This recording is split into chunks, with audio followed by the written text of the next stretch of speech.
Hello everyone, AmyR here with Prairie Paper and Ink. This card and video is for last week's Color Throwdown Challenge. I've been a little swamped with all of these Stamptember exclusive videos, but regardless, still wanted to make something for that Color Throwdown combo because I loved the colors. I do every week, but anyway. For this card, I'm starting with some Arches hot press watercolor paper. Have it in my MISTI here, and I have the fractured background stamp. So I've removed the foam insert from my MISTI because the stamp is thick since it's red rubber on cling foam. And I used my anti-static powder tool on the watercolor paper. And if this was a more intricate background, I would remove my little scrap paper from the MISTI as well, and I'd use my temporary adhesive to hold the watercolor paper in place because I'd probably need to stamp it several times. But I was gambling a little, and I was pretty sure I'd only need to stamp this once, and for once I was right and I didn't have to edit it out.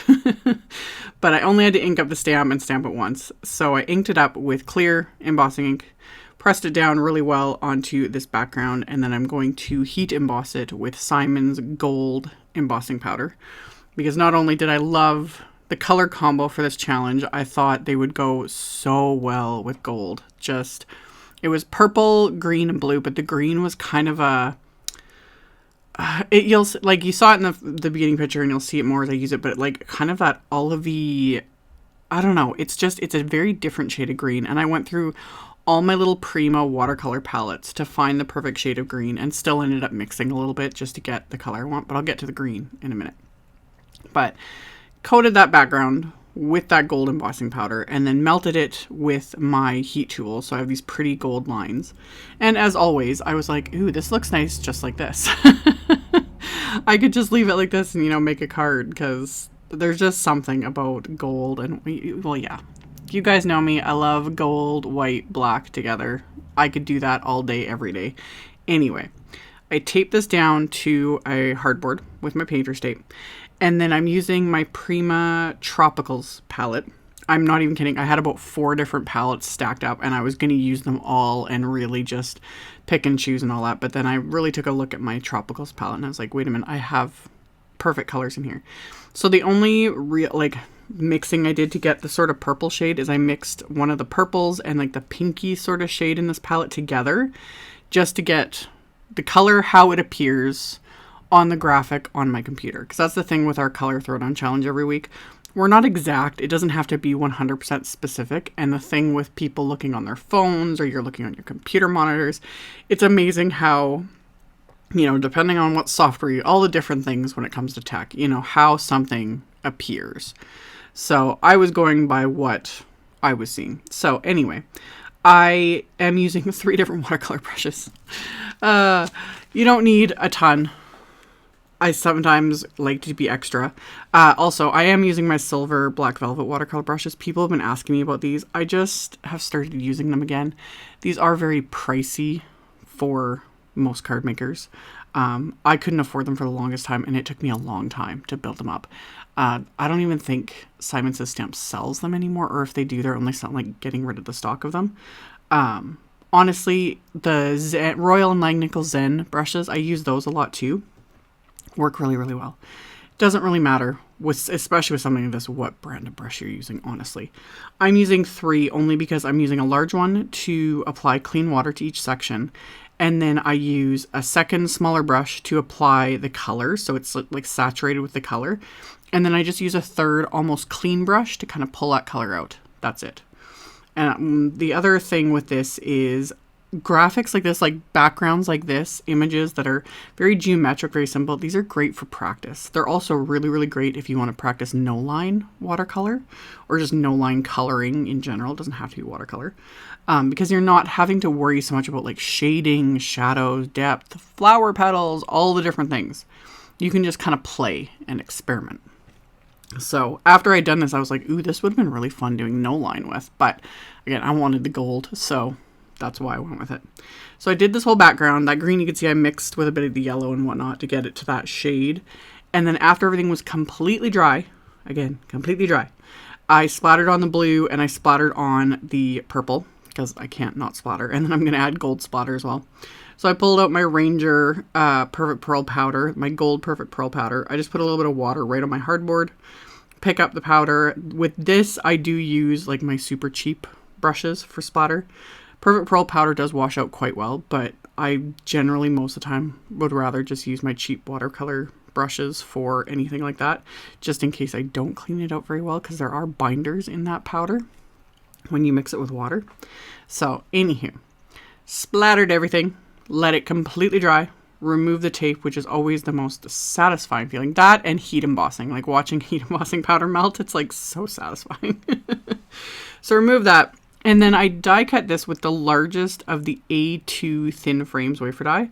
This is actually A2 sized. And I'm die cutting it not because I want the frame, but because it will make it just slightly smaller than my card base. So the frame this time is useless. More often than not, I will die cut with the slightly smaller one, and I'll use the frame on the inside of the card, etc. But this time I just wanted it cut slightly smaller than the card base, so I used that frame. And then for my main sentiment, I'm using the new You Matter wafer die set, which I just love. I love how they're all connected. I love the words, of course, and the size of it, everything about it. So I die cut the words with Tonic's Gold Pearl Satin card, which I rave about every time I use it. And I backed it with some plum cardstock from my scrap pile. And then for the sentiments, I'm actually using two different sets. I'm using the Because of You set, that's the larger sentiment. And then the smaller sentiment is from the Tiny Words support set. And with everything, I'll have links to everything if you guys want to check it out in the description box below the video. But the Tiny Words support goes really well with the both of these go obviously really well with that You Matter wafer die. And there's just some really, really good uplifting sentiments. Like the Tiny Word support, I sat here for the longest time, I'm not even kidding, and just read through all of them, and I was like, there's so many good cards you can make with these sentiments. They're perfect, especially for everything that's been going on this year, and just to encourage people and all that stuff. So I highly recommend looking into that set. So I stamped them onto some soft navy cardstock with the same clear embossing ink, emboss them with the same detailed gold embossing powder. I trim them down with my paper trimmer. And then I'm going to adhere the You Matter wafer die to the front of my card. And I'm going to use my little Creative Corners ruler that goes with my MISTI to get this straight. I've mentioned this many times too, that as I'm getting older, my skills at eyeballing. And someone pointed out, they're like, well, it'd be the astigmatism. Yes, that too. As I'm getting older, I now have astigmatism in both my eyes.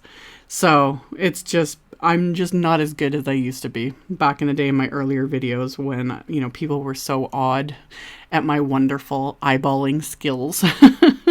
They're gone. I don't have them anymore. So now I use the rulers and the tricks and all the things to get things as straight as possible. And then I also remind myself that this is all handmade, and it's the thought that counts more than anything. Honestly, if you're going to give, and also this, I nearly adhered this to my card upside down. So, it happens. But yeah, with cards like this, and any card, really, I honestly, if someone is going to sit and complain that it isn't straight when, you're telling someone you're thinking of them or that they matter, etc., we got other problems. So, anywho, that just random aside. So, I adhered the sentiments with that just thin 3D foam squares. I adhered the card front properly to the card base with craft tacky glue. Adhered the other sentiment to the inside with more craft tacky glue.